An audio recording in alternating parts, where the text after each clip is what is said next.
Episode की शुरुआत में जीहू ने फिर से अपनी क्लासेस अटेंड करना शुरू कर दिया था।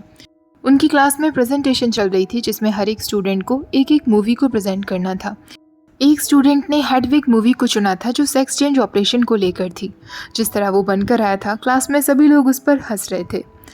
अब जीहू और एरी की बारी थी अपनी प्रेजेंटेशन देने की। प्रोफेसर जीहू से कहते हैं, मैंने सुना है कि तुम्हारा एक्सीडेंट हुआ था, तुम्हारी तबीयत अब कैसी है? जीहू कहता है, अब मैं बिल्कुल ठीक हूँ प्रोफेसर। जीहू अपनी प्रेजेंटेशन शुरू करता है जिसमें उसने साइबर्ग मूवी को चुना था। उसकी प्रेजेंटेशन सभी को बहुत पसंद आती है। जब दोनों क्लास से बाहर आते हैं तो हैरी उससे कहती है, तुमने काफ़ी अच्छा किया। वो लड़का जिसने हेडविग प्रेजेंटेशन दी थी वो बाहर आकर कहता है, तुमने मेरी प्रेजेंटेशन देखी थी ना, वो तुम लोगों से काफ़ी अच्छी थी। और मैंने तो ये भी देखा है कि तुम्हारी प्रेजेंटेशन के लिए प्रोफेसर तुम्हें B- देने वाले हैं। पर एरी और जीहूम पर इस बात का कोई फ़र्क नहीं पड़ता। जीहू मुस्कुराते हुए कहता है, कोई बात नहीं, हम B- के साथ ही खुश हैं। वो लड़का अब जीहू से पूछता है, क्या तुम प्लीज़ मेरे साथ लंच करोगे? पर जीहू उसे मना कर देता है। तो वो लड़का कहता है, जीहू तुम बदल गए हो। जीहू एरी और बिटना के साथ लंच कर रहा था। बिटना कहती है, हमारे सीनियर्स के बीच में तो काफ़ी लड़ाई चल रही है। इस बात को लेकर कि सर्फिंग क्लब का अप्रूवल कैंसिल कर दिया गया है, पर मुझे खुशी है कि हम फ्रेशमैन तीनों साथ साथ हो गए हैं। तभी एरी कहती है, उस दिन तो तुम मेरे साथ बिल्कुल नहीं बोल रही थी। बिटना कहती है, अगर कोई ओवर रिएक्ट कर रहा हो और दूसरा भी वही करने लग जाए तो सिचुएशन काफ़ी फ़नी हो जाती है, इसलिए मैं तुम्हें संभालने की कोशिश कर रही थी। पर तुम्हें सच में उस वक्त होना चाहिए था जीहू, जब इसने युनजी से कहा था, सनबे आपको पता भी है जीहू के साथ क्या हुआ है? जीहू इस बात पर हंसने लगता है। एरी कहती है, पर हमें खुशी है कि तुम बिल्कुल ठीक हो गए, वरना हमें बहुत चिंता हो रही थी। जीहू बिटना से कहता है, मुझे तो लगता था कि तुम मुझे पसंद नहीं करती। बिटना उससे कहती है, ऐसा नहीं है कि मैं तुम्हें पसंद नहीं करती थी, मैं बस तुम में इंटरेस्टेड नहीं थी। दोनों बातें अलग अलग हैं। जीहू कहता है, अच्छा, अब जब मैं सर्वाइव्ड हो गया हूँ तो तुम्हें अचानक से मुझ में इंटरेस्ट आने लगा है? एरी कहती है, हाँ, मुझे भी अपने जीहू पर बहुत प्राउड फील हो रहा है। तो बिटना उससे कहती है, जीहू तुम्हारा कब से हो गया? वो दोनों आपस में बातें कर रहे थे, तभी जीहू की नज़र जेवॉन पर पड़ती है जो उसकी तरफ ही देखे जा रहा था। यूनजी भी ये देख लेती है। जीहू जेवॉन की तरफ मुस्कुराता है पर जेवॉन उसे कोई रिएक्शन नहीं देता। एरी जीहू को बताती है, मैंने सुना है कि डिसिप्लिन कमेटी आज होने वाली है, क्या हमें हमारे सीनियर्स के पास जाकर उन्हें हेलो कहना चाहिए? तो बिटना कहती है, उसकी कोई ज़रूरत नहीं है, हम उन्हें डेली तो देखते हैं। दूसरी तरफ यू वॉन तेयोंग से कहती है, क्या तुम सच में जेवॉन को माफ़ नहीं करने वाले हो? तेयोंग कहता है, तुम ऐसे क्यों कह रही हो? मैं विक्टिम हूँ, उसने मुझ पर हमला किया।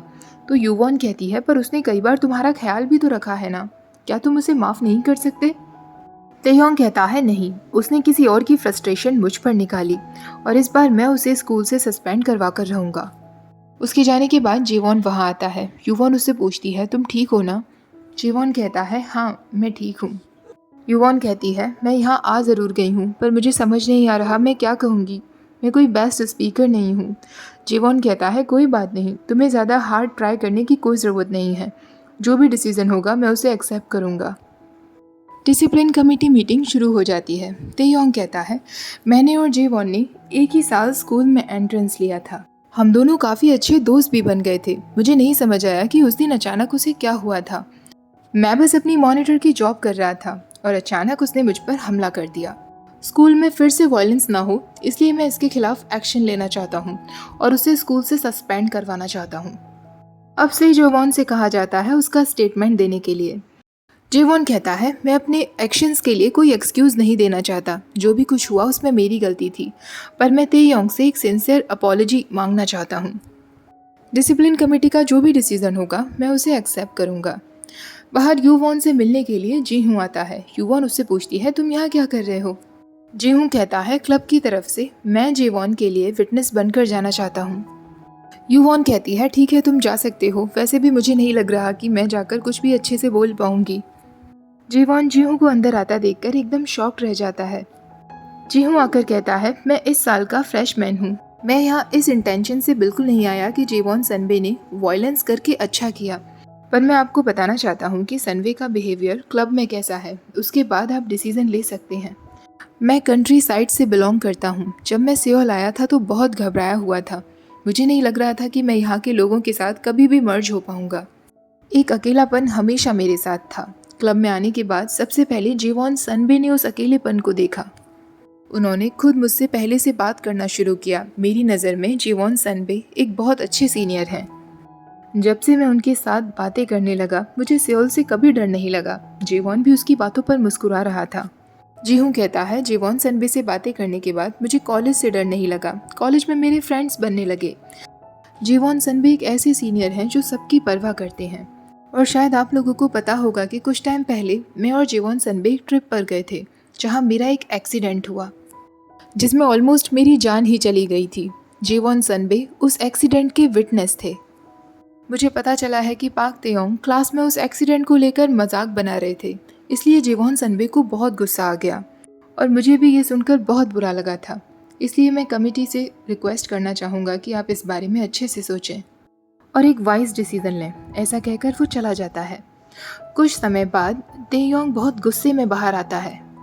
वो यूवॉन से कहता है, मैं श्योर हूँ कि जरूर जीवॉन के फादर ने पैसे भरे होंगे। जीवॉन जब बाहर आता है तो यूवॉन उससे पूछती है, तुम्हें क्या सजा मिली? तो जीवॉन कहता है, मुझे बस 50 घंटे तक कम्युनिटी सर्विस करनी है। यूवॉन कहती है, मुझे डर था कि कहीं तुम्हें सस्पेंड ना कर दिया जाए। तभी जीवॉन की नज़र जीहू पर जाती है, पर जीहू वहाँ से जा चुका था। जीहू घर जाने के बाद जीवॉन को मैसेज करता है, आज आप बहुत थक गए होंगे तो प्लीज़ आराम करना। उसे मैसेज करते हुए उसका फ्रेंड जुनपेओ देख लेता है और उसका फ़ोन छीन लेता है। वो उसकी मैसेज पढ़ते हुए कहता है, मुझे पहले ही लगता था कि किसी लड़की के साथ तुम्हारा ज़रूर कोई अफेयर चल रहा है। पर जब वो देखता है कि वो जेवॉन को मैसेज कर रहा था, वो अचानक शॉक्ड रह जाता है। जुनपेओ उससे कहता है, शायद हमें आपस में बात करनी चाहिए जीहू। जीहू कहता है, मैंने तुम्हें बताया था ना कि मैं किसी को पसंद करता हूँ, पर मैंने तुम्हें ये नहीं बताया कि जिसे मैं पसंद करता हूँ वो कोई लड़की नहीं है बल्कि एक लड़का है। जुनपेओ उससे गुस्से में कहता है, तुम ऐसा कैसे कर सकते हो? तो जीहू कहता है, मैं तुम्हें वियर्ड लग रहा हूँगा ना? जुनपेओ कहता है, नहीं, मुझे फ़र्क नहीं पड़ता कि तुम लड़की को पसंद करो या लड़के को, पर तुमने इतनी बड़ी बात अपने 13 साल पुराने दोस्त से छिपाई। मैं बहुत खुश हूँ, ये कितनी बड़ी खबर है। फाइनली मेरे जीहू को कोई पसंद आ गया है। जीहू अब उससे पूछता है, तो मुझे बताओ कैसा है तुम्हारा वो पर्सन? जीहू कहता है, वो बहुत अच्छा है। वो सबको दिखाता है कि वो बहुत स्ट्रॉन्ग है, पर उसके अंदर भी कुछ घाव हैं जो मैं भरना चाहता हूँ। जुनपेओ कहता है, अब मुझे समझ आया कि तुम उसके साथ ट्रिप पर क्यों गए थे और वो क्यों तुम्हें आईसीयू में देखकर इतना ज़्यादा वरिड हो गया था। जीहू पूछता है, वो मेरे लिए वरिड थे? तो जुनपेओ कहता है, हाँ, आईसीयू में तुम्हारे बेड के पास वाला कोई मर गया था और उतना दुख उस डेड पेशेंट की फैमिली को नहीं हो रहा था जितना वो रो रहे थे। पर अब अचानक उन्हें क्या हुआ? वो तुम्हारी कॉल्स का जवाब क्यों नहीं दे रहे? जीहू कहता है, मुझे नहीं पता। हम दोनों ने डेटिंग शुरू कर दी थी, शायद इसीलिए वो कंफ्यूज्ड हैं। वैसे सच कहूँ तो मैं भी कंफ्यूज्ड हूँ। अभी मैं बस उन्हें समझने की कोशिश कर रहा हूँ। जुनपेओ कहता है, पर मैंने सुना है कि वो उस क्लब की ग्लैमरस लड़की यूनजी के साथ वापस रिलेशनशिप में आ गए हैं। जीहू कहता है, कुछ भी हो जाए पर मैं उन्हें वापस पाकर रहूँगा। जुनपेओ कहता है, किसने सोचा था कि जीहू जैसा लड़का भी प्यार में इतना एग्रेसिव हो जाएगा? वैसे तुम दोनों के बारे में किसी और को पता है? तो जीहू कहता है, शायद एरी को थोड़ा सा आइडिया है, मैंने उसे नहीं बताया, पर वो सेओल की है इसलिए उसे अपने आप ही पता चल गया होगा। इस तरीके की चीज़ों को वो जल्दी कैच कर लेती होगी। जुनपेओ हंसते हुए कहता है, इसका मतलब मैं और एरी साथ में एक सीक्रेट शेयर कर रहे हैं, फिर तो हम एक दूसरे के नज़दीक आ सकते हैं। जीहू कहता है, बकवास बंद करो। रात के समय जीहू फिर से जेवॉन को कॉल करने की कोशिश करता है, पर जेवॉन उसका फ़ोन रिसीव नहीं करता। जीहू उसे काफ़ी सारे मैसेजेस भी करता है, पर जेवॉन ने उसका रिप्लाई नहीं दिया था। अगले दिन यूनजी जीहू से कहती है, तुम यहाँ क्या कर रहे हो? तुम तो आर्ट स्कूल में हो ना? जीहू कहता है, हाँ, मैं एक आर्ट स्टूडेंट हूँ, इसलिए मैं कहीं भी बैठकर ड्राइंग बना सकता हूँ। इसमें कोई प्रॉब्लम है क्या? यूनजी कहती है, हॉस्पिटल से आने के बाद किसी के साथ भी कैचअप कर पाना काफ़ी मुश्किल हो पा रहा होगा ना? वैसे मैंने सुना था कि तुम बस 2 लोगों के साथ ही घूमते रहते हो, काफ़ी छोटा ग्रुप है तुम्हारा, वो पागल नर्डी बॉय और वो रूड फ्रेशमैन गर्ल। जीहू उससे कहता है, मुझे नहीं पता था कि आप मेरी इतनी परवाह करती हैं। यूनजी जानबूझकर उससे कहती है, मैं यहाँ जेवॉन का इंतज़ार कर रही हूँ, हम दोनों साथ में एक प्रोजेक्ट करने वाले हैं, पर वो लेट हो गया है। जीहू कहता है, क्या आप उसी प्रोजेक्ट के बारे में बात कर रही हैं जिसे जीवॉन सनबे के साथ करने के लिए आप उनके पीछे पड़ गई थी? यूनजी कहती है, ऐसा कुछ नहीं है, जीवॉन ने खुद मुझसे रिक्वेस्ट की थी। जीहू कहता है, पर जीवॉन सनबे ने तो मुझे कुछ और ही बताया था, शायद आपको गलतफहमी हो रही है। यूनजी कहती है, वैसे तुम बार में काम करते हो ना, तो तुम्हें आसपास के होटल्स के बारे में तो पता होगा। क्या तुम एक होटल के बारे में बता सकते हो जहां मैं और जेवॉन एक रात बिता सकें? तुमने ये खबर तो सुन ली होगी ना कि मैं और जेवॉन अब फिर से साथ साथ हैं। जीहू कहता है, मुझे नहीं पता कि आप दोनों की हिस्ट्री क्या रही है, तो आपका फिर से साथ होना सही वर्ड होगा या नहीं ये मैं नहीं कह सकता। स्कूल में मेरे और जेवॉन सनबे को लेकर जो भी बातें हो रही हैं वो आप ही ने फैलाई है ना? युनजी कहती है, तुम दोनों के बारे में बातें फैलाकर मुझे क्या फ़ायदा होगा? जीहू कहता है, आप जानबूझकर हम दोनों के बारे में वियर्ड र्यूमर्स स्कूल में फैलाकर उन्हें कंफ्यूज कर रही हैं, जिससे वो आपके पास ही रहें। युनजी कहती है, जितना मैंने सोचा था तुम मुझसे ज़्यादा स्लो हो। तो क्या तुम जेवॉन को लेकर मुझसे लड़ना चाहते हो? मैं बिल्कुल तैयार हूँ। जीहू कहता है, सॉरी पर मुझे मेरे वर्क के लिए जाना है, बाद में मिलते हैं। वैसे रेस्टोरेंट में जो मेरी बॉस हैं उन्होंने मुझसे कहा है कि मैं आपको थैंक्स कह दूं। जब से आपने हमारे रेस्टोरेंट के बारे में वो आर्टिकल लिखा है हमारे पास और भी कस्टमर्स आने लगे हैं।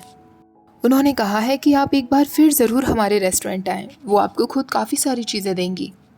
यूनजी कहती है, वो ओल्ड लेडी खुद को क्या समझती है?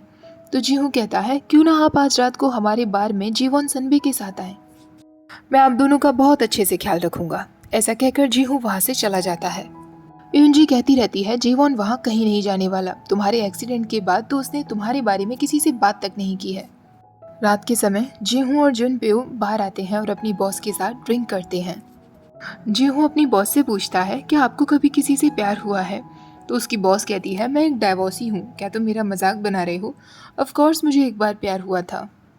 जीहू कहता है, क्या आप मुझे बता सकती हैं कि हम किसी का प्यार पाने के लिए क्या करें?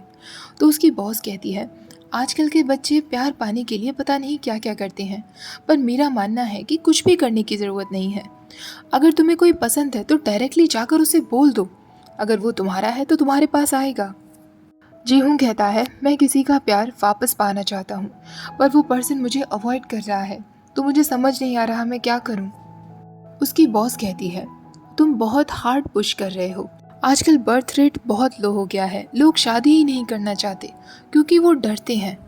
तुम्हारी बड़ी बहन होने के नाते मैं तुमसे यही कहना चाहूँगी कि स्ट्रेट फॉरवर्ड बनो, जो भी तुम्हारे दिल में है डायरेक्ट उसे जाकर बोल दो। अगले दिन जीहू जीवॉन की क्लास के बाहर जाकर खड़ा हो जाता है। जैसे ही जीवॉन बाहर आता है जीहू उसके पीछे जाने लगता है। जीहू उससे कहता है, मैं आपसे बात करना चाहता हूँ, पर जीवॉन कहता है, मेरे पास कुछ नहीं है तुमसे बात करने के लिए। जीहू कहता है, मैंने कहा ना, हमारे बीच जो भी कुछ हुआ हम उसके बारे में बातें कर सकते हैं। फाइनली जीहू उसे अपने साथ बिठा लेता है। जीवॉन पूछता है, तुम्हारी तबीयत अब कैसी है? जीहू कहता है, फिजिकली मैं ठीक हूँ, पर इमोशनली मैं बिल्कुल ठीक नहीं हूँ। जुनप्यो ने मुझे बताया कि जब मैं हॉस्पिटल में एडमिट था आप मेरे पास ही थे, एक सेकंड के लिए भी मुझसे दूर नहीं हुए थे। फिर जब मुझे होश आया उसके बाद आप मुझसे मिलने क्यों नहीं आए? क्या आप भूल गए हैं हमारी ट्रिप के दौरान क्या हुआ था? जीवॉन कहता है, उसमें याद रखने वाली कोई बात नहीं, वो सब कुछ भी नहीं था। जीहू कहता है, क्या आप श्योर हैं कि वो सब कुछ भी नहीं था? जीवॉन कहता है, उस दिन मेरा दिमाग काम नहीं कर रहा था, इसलिए हमारे बीच वो सब कुछ हुआ। मैं उसके लिए तुमसे माफ़ी मांगता हूँ। जीहू कहता है, प्लीज़ मेरी आंखों में आंखें डालकर ये सारी बातें कहिए। मैं जब भी आपके फेस की तरफ देखता हूँ मुझे ऐसा लगता है कि मैं पागल हो जाऊँगा, क्योंकि मैं आपको बहुत पसंद करता हूँ। क्या आप मेरे लिए सेम फीलिंग्स नहीं रखते? मुझे हर वो मोमेंट याद है जो हम दोनों ने ट्रिप पर साथ बिताया था, और वो सारे मोमेंट्स मुझे खुशी देते हैं। जेवॉन कहता है, पर मेरे लिए वो सब कुछ भी नहीं था। मैं अपने मिसबिहेवियर के लिए तुमसे माफ़ी मांगता हूँ। हमारे बीच कुछ नहीं है, तो आज से हम एक दूसरे को इग्नोर करते हैं। ऐसा कहकर जीवॉन वहाँ से चला जाता है। जीहू वहीं अकेला बैठा रह जाता है, और इसी के साथ ये एपिसोड ख़त्म हो जाता है। नेक्स्ट एपिसोड भी मैं रिलीज़ होते ही शेयर करूँगी। आज का वीडियो अच्छा लगा हो तो प्लीज़ वीडियो को लाइक, शेयर और चैनल को सब्सक्राइब करना मत भूलिएगा। Thank you for watching. Bye bye.